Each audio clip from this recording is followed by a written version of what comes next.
स्वागत एवं अभिनंदन। कक्षा सप्तमी सामाजिक ज्ञान विषय भाग 2 भूगोल अध्याय 3।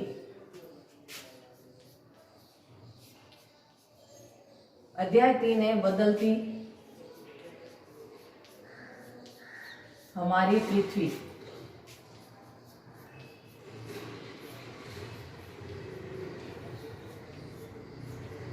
इसमें यह बताया गया कि हमारी पृथ्वी के अंदर और बाहर जो आकस्मिक जो प्राकृतिक रूप से घटनाएं होती है उसके बारे में बताया गया है। यानी हमारी पृथ्वी कई प्लेटों से मिलकर बनी है। भूस्थल पर अनेक प्लेटें होती है जिसे भूस्थलीय या स्थल मंडलीय प्लेटें कहा जाता है। इनमें पृथ्वी की जो आंतरिक गति होती है, पृथ्वी के अंदर प्लेटों के अंदर जो गति होती है तो वो हमेशा गोल होती है, यानी वृत्ताकार। पृथ्वी की गति हमेशा वृत्ताकार होती है। यानी जैसे कि ये हमारी पृथ्वी है तो इसमें जो भी गति होती है वो हमेशा इस गोलाकार से होती है और पृथ्वी अनेक प्लेटों से मिलकर बनी होती है। पृथ्वी की भूपरपट्टी पर अनेक प्रकार की प्लेटें होती है जिसमें कुछ बड़ी होती है, कुछ छोटी होती है, कोई कठोर होती है और आकार में भी असमान होती है। इन प्लेटों के माध्यम से ही हमारे महासागर और महाद्वीप टिके हुए रहते हैं। तो महासागर और महाद्वीप भी प्लेटों पर ही टिके हुए हैं। महाद्वीप और महासागर।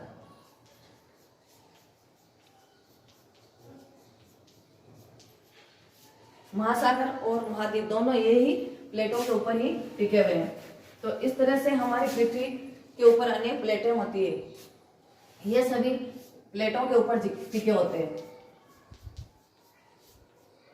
तो इस तरह से हम देखते हैं कि महासागर और महाद्वीप, यानी महासागर जो होता है तो उसके ऊपर जल होता है लेकिन उसकी भी एक सतह होती है, वे भी किसी न किसी प्लेटों पर टिका होता है। तो स्थल मंडल पर अनेक प्रकार की प्लेटें होती है, उसे स्थल मंडलीय प्लेटें कहते हैं।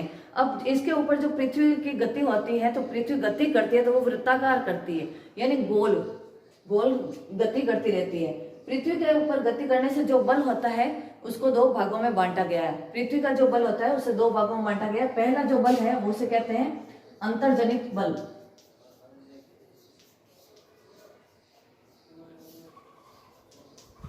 अंतर्जनित बल पहला जो बल है वो अंतर्जनित बल। अंतर्जनित बल वो होता है जिसमें पृथ्वी के आंतरिक भाग में बल होता है, उसे अंतर्जनित बल कहते हैं, यानी पृथ्वी के अंदर का जो बल होता है। दूसरा जो बल है वो है बाह्यजनित बल। इसको बहिर्जनित बल भी कहते हैं, यानी जो पृथ्वी के बाहर होता है। इसको हम ऐसे डायग्राम के रूप में दो भागों में इसको बांट सकते हैं। इसको इस तरह से भी समझा जा सकता है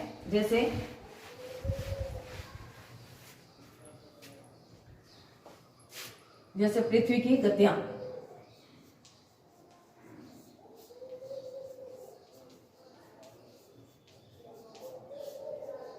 इसको दो भागों में बांटा है, एक होता है अंतर्जनित और दूसरा होता है बाह्यजनित। तो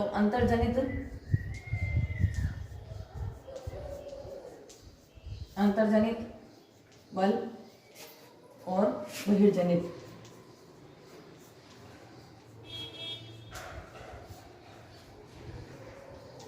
बल या गति। यानी तो इसमें अंतर्जनित में ये होते हैं जो आकस्मिक होते हैं, इसमें ये आ जाते हैं आकस्मिक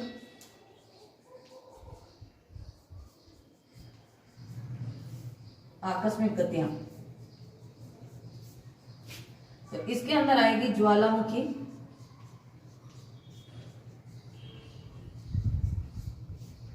दूसरा भूकंप,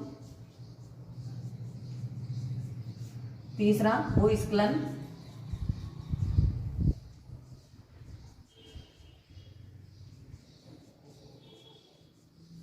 यह पृथ्वी की आंतरिक होती है तो इसे अंतर्जनित बल या गतियां कहते हैं। ज्वालामुखी, भूकंप और भूस्खलन, यानी ये पृथ्वी के अंदर होती है इनकी गतियां। तो दूसरा जो है बहिर्जनित, तो इसमें आ जाती है जैसे नदी, तूफान, समुद्री तरंगे, सुनामी। तो इस तरह से यानी ये जो पृथ्वी के ऊपर होती है उसे बहिर्जनित कहते हैं। हम देखते हैं कि हमारे पृथ्वी पर प्राकृतिक रूप से आकस्मिक घटनाएं अनेक प्रकार की होती है। तो प्राकृतिक रूप से भी ये होता है कि जो स्वयं होती है उसको किसी के द्वारा किया नहीं जा सकता। तो नदी में उफान आना, समुद्री तरंगों का उठना, सुनामी आना, इस तरह की जो घटनाएं होती है वो पृथ्वी के ऊपर होती है। तो इसको वही दैनिक बल कहते हैं। जब पृथ्वी की गति तेज हो जाती है तो उस कारण से ये सारी होती है। अंतर्जनित बल यानी आकस्मिक गतियां होती है, उसमें ज्वालामुखी, भूकंप और भूस्खलन ये पृथ्वी के अंदर होती है। इसी को हम ऐसे मानचित्र के माध्यम से भी इसको समझा जा सकता है। तो इसको इस तरह से भी समझ सकते हैं हम। दूसरा,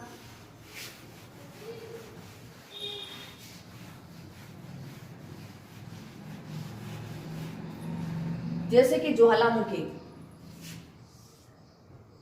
चित्र के द्वारा भी इसको समझा जा सकता है।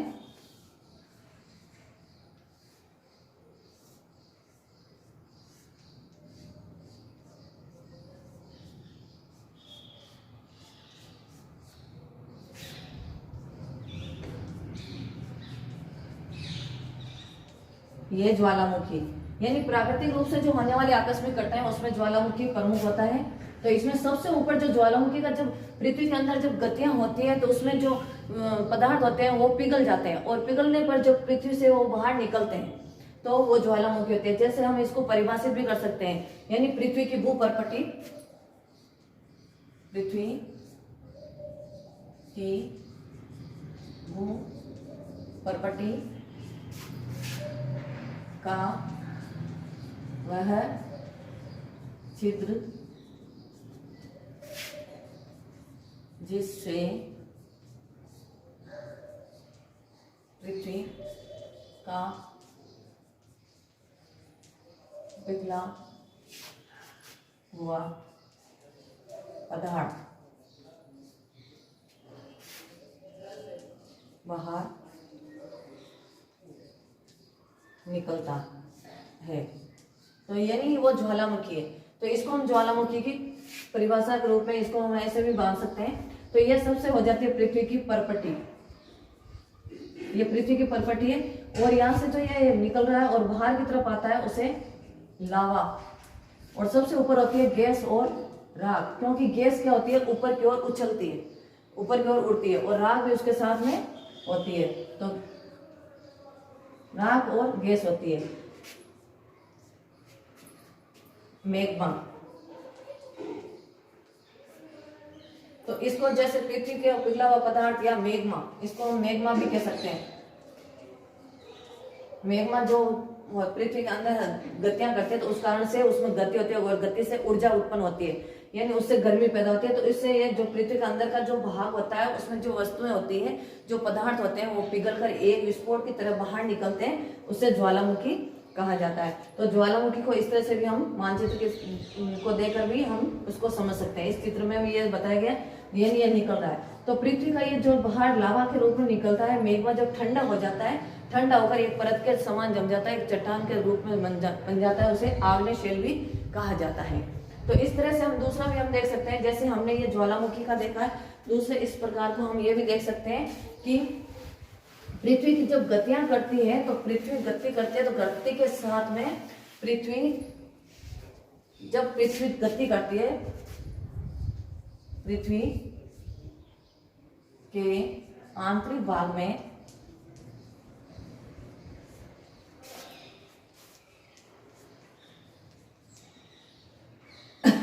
गति से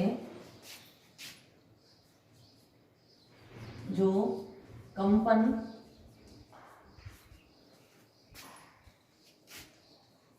उत्पन्न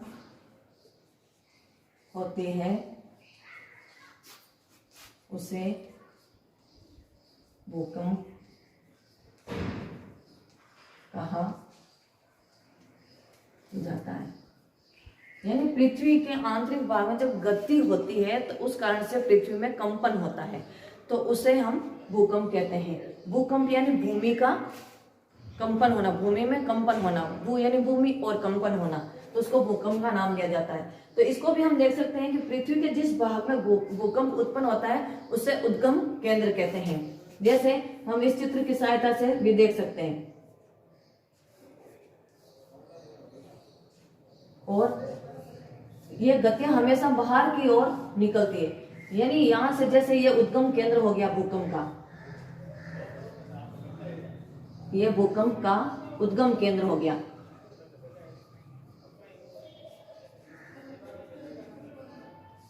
उद्गम केंद्र का मतलब होता है जहां से ये शुरू होता है, उसको उद्गम केंद्र कहते हैं। और इससे आगे का जो होता है उसे अधिक केंद्र कहते हैं, उसको अधिक केंद्र कहते हैं। तो इस तरह से ये अधिक केंद्र हो जाता है। जब भूकंप उद्गम केंद्र से आगे की ओर बढ़ता है तो उसे अधिक केंद्र होता है, और अधिक केंद्र से उसकी गति और बाहर की ओर जाती है। भूकंप की जो गति होती है वो अधिक बाहर की ओर निकलती है, उसकी गति बाहर की ओर होती है। तो ये भूकंप का उद्गम केंद्र हो गया। लेकिन जो भूकंप की जो जन हानि या अधिक आकस्मिक घटनाएं होती है वो अधिक केंद्र से में अधिक होती है, इससे हमें जन और धन की हानि अधिक होती है। और जैसे जैसे इसकी गति बाहर की ओर जाती है, तरंगें बाहर की ओर निकलती है, उसकी रफ्तार धीरे धीरे कम हो जाती है। तो भूकंप को जैसे हम भूकंप मापने के लिए जो यंत्र काम में लिया जाता है उसको भूकंप लेखी कहते हैं।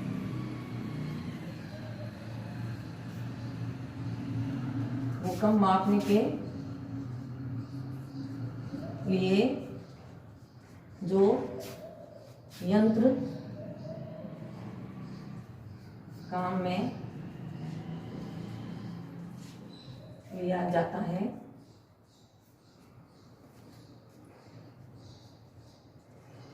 उसे भूकंप लेखी कहते हैं।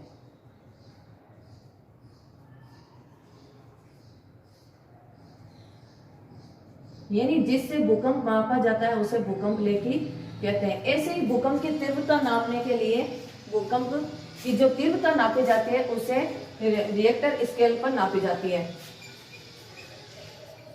भूकंप की तीव्रता यानी भूकंप कितनी तेज गति से आ रहा है, तो इसकी तीव्रता नापने का जो होता है उसे भूकंप की तीव्रता नापने के लिए रिएक्टर स्केल पर नापी जाती है। और भूकंप की जो तीव्रता होती है वो जैसे 2.0 यह सबसे कम होती है, इसमें कुछ हानि नहीं होती है।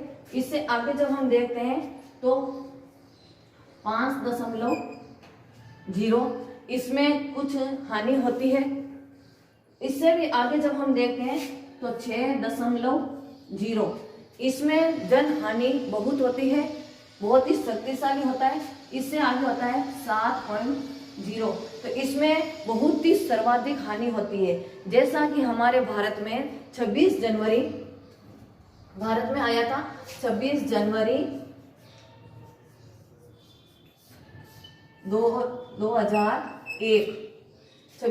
2001 को गुजरात के भुज क्षेत्र में आया था।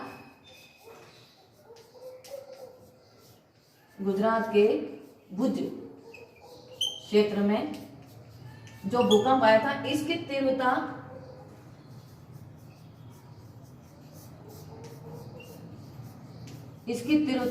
थी 6.9 और बहुत ही इसमें जन और धन की हानि हुई थी। और 26 जनवरी का दिन था, तो हम सभी जानते हैं कि इस दिन हमारा गणतंत्र दिवस मनाया जाता है। और इस गणतंत्र दिवस के उपलक्ष्य में सभी विद्यालय बच्चे सभी जाते हैं और अध्यापक भी होते हैं। तो उस समय बालकों की मृत्यु भी हुई थी, उसमें आंकड़ा आता है तो उसमें देखते हैं कि 971 बालक मारे गए थे छात्र, और 30 अध्यापकों की भी मृत्यु हो गई थी। और भी आंकड़े कई प्रकार के आते हैं, लेकिन उसमें ये आंकड़ों में इतना ही दिया हुआ है, लेकिन और भी जन धन की हानि हुई थी। तो बहुत ही तीव्रता के साथ में गुजरात के भुज क्षेत्र में ये भूकंप आया था और इसकी तीव्रता थी 6.9। तो इस तरह से हम देखते हैं कि जब भूकंप आता है तो पृथ्वी के अंदर कंपन होती है और उस कंपन से पृथ्वी का धरातल हिल जाता है, और हिलने पर जो धन और धन की हानि होती है। लेकिन हम इसको रोक तो नहीं सकते, लेकिन इसकी अगर हमें पहले से थोड़ी बहुत संभावना हो तो उसके लिए हमें कुछ सुझाव भी होते हैं। जैसे हमें खुले स्थान पर चले जाना चाहिए, अंदर घर के अंदर ज्यादा नहीं रहना चाहिए। जैसे कोई टूटने वाली चीज हो तो उसके पास में नहीं बैठना चाहिए। इमारत है तो उसे निकलकर खुले मैदान में आ जाना चाहिए। बड़े बुजुर्गों के साथ में रहना चाहिए, बड़े बुजुर्गों को भी खुले मैदान में ले जाना चाहिए, बच्चों को भी अंदर ना रखकर बाहर ले जाना चाहिए। तो इस तरह से हम ऐसे सुझाव देकर और आपस में विचार विमर्श करके ऐसी घटनाओं से हम बच सकते हैं, क्योंकि ये आकस्मिक आने वाली घटना है। लेकिन आजकल जो हमारे भूवैज्ञानिक हैं उनके द्वारा कुछ सूचनाएं पहले हमें प्राप्त हो सकती है। तो इस तरह से हम इनकी जानकारी प्राप्त करके ऐसी घटनाओं से हम सावधान रह सकते हैं और अपनी जन और धन दोनों की हानि को थोड़ा बचा सकते हैं। तो इस तरह से ही हमने ये देखा कि जो अधिक केंद्र होता है उसमें जो तरंगें बाहर की ओर निकलती है, अधिक केंद्र में ही अधिकतर जन और धन की हानि होती है। और भूकंप मापने की जो तीव्रता है वो रिएक्टर स्केल से नापी जाती है, और 2.0 तक तो हो तो कोई भी उसमें नुकसान नहीं होता इतना, लेकिन 5.0 जब होता है तो इसमें और नुकसान की संभावना होती है। लेकिन 6.0 तो ये बहुत शक्तिशाली होता है, लेकिन इससे भी अधिक होता है 7.0 तो यह बहुत ही सर्वाधिक शक्तिशाली भूकंप होता है। इसमें जन और धन दोनों की बहुत हानि होती है, जैसे संचार के क्षेत्र होते हैं वो कट जाते हैं, खंभे गिर जाते हैं, इस तरह से और भी अनेक प्रकार के, जैसे विद्युत की भी सप्लाई बंद हो जाती है, अनेक प्रकार की आकस्मिक घटनाएं। तो उस समय जो भुज क्षेत्र में आया था वो 6.9 यानी लगभग 7.0 के लगभग ऐसा भयानक प्राकृतिक आकस्मिक घटनाएं आई थी। तो ऐसी घटनाओं से हम आपस में विचार विमर्श करके और इसको हम रोक सकते हैं।